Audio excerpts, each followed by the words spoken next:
Pramosa yaitu seorang raja yang sangat berkuasa di daerahnya, alasannya yaitu kesaktian yang dimilikinya. Dia mencari dan terus menambah kesaktiannya di aneka macam pelosok kawasan di Nusantara. Dia juga mencari orang-orang sakti untuk dikalahkannya. Dia tidak ingin ada satu orang pun yang mampu menandingi kesaktiannya. Para prajuritnya pun diutus untuk mencari orang-orang sakti ke seluruh pelosok negeri. Prajurit-prajuritnya pun alhasil menemukan seorang resi yang konon memiliki kesaktian yang luar biasa. Resi itu berjulukan Resi Karno atau Kiai Jamur. Segera setelah itu, Sang Prabu pun mendatangi kediaman Kiai Jamur. Namun sebelumnya, Kiai Jamur telah diberitahu oleh abdinya bahwa Prabu Aji Pramosa akan mendatanginya dan mengajaknya bertanding. Kiai Jamur lebih memilih untuk menghindari kedatangan Sang Prabu dengan melaksanakan perjalanannya ke arah barat. Prabu Aji Pramosa pun sangat murka.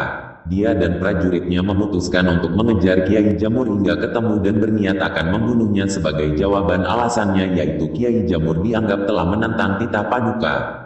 Kiai Jamur melaksanakan perjalanan ke arah barat, menelusuri hutan-hutan dan sungai-sungai hingga ke kawasan pesisir selatan Pulau Jawa. Singgahlah Kiai Jamur di suatu kawasan yang kini berjulukan Cilacap. Kiai Jamur menemukan sebuah gua di tepi laut. Di gua itu Sang Resi pun bertapa. Rombongan Sang Prabu pun telah hingga di kawasan itu. Rombongan itu pun menemukan sebuah gua dan mereka memutuskan untuk bertapa.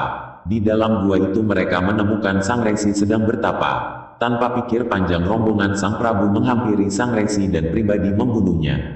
Sang Prabu dikejutkan alasannya yaitu jasad Sang Resi menghilang tanpa bekas. Tiba-tiba Prabu Aji Pramosa dan rombongan dikejutkan oleh bunyi gemuruh ombak dan tornado pasir disertai angin yang dahsyat. Gemuruh ombak dan angin itu disertai dengan munculnya seekor naga yang sangat besar. Naga itu hendak memakan rombongan Sang Prabu. Kian lama ombak itu kian membesar dan banyak penyu-penyu menepi ke teluk. Hingga alhasil teluk itu diberi nama Teluk Penyu yang menjadi objek wisata utama kota Cilacap. Tidak hanya hingga di situ, naga itu kian mendekat ke arah Sang Prabu. Dengan tergesa-gesa Sang Prabu melepaskan anak panahnya ke arah naga. Anak panah melesat sempurna di ulu hati naga. Naga itu pun menghilang dan ombak serta gemuruh angin berhenti seketika. Tak lama kemudian muncullah seorang wanita yang sangat elok rupawan. Wanita berjulukan Dewi Wasowati. Wanita itu mendekati Sang Prabu guna berterima kasih kepada Sang Prabu dikarenakan telah memanahnya.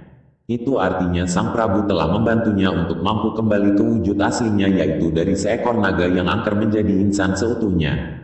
Sebagai ucapan terima kasih, wanita itu memperlihatkan setangkai kembang Wijaya Kusuma. Konon, siapa saja yang dapat memiliki bunga gaib ini, maka ia akan menurunkan raja-raja besar di tanah Jawa.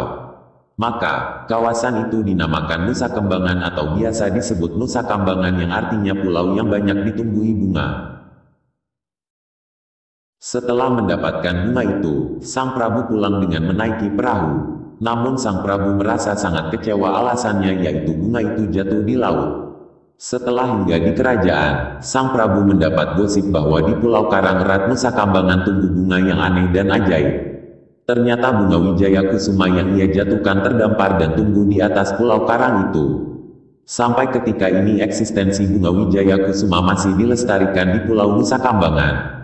Di Pulau Nusa Kambangan juga ditumbuhi banyak bunga-bunga liar yang tidak kalah indah dengan bunga Wijaya Kusuma.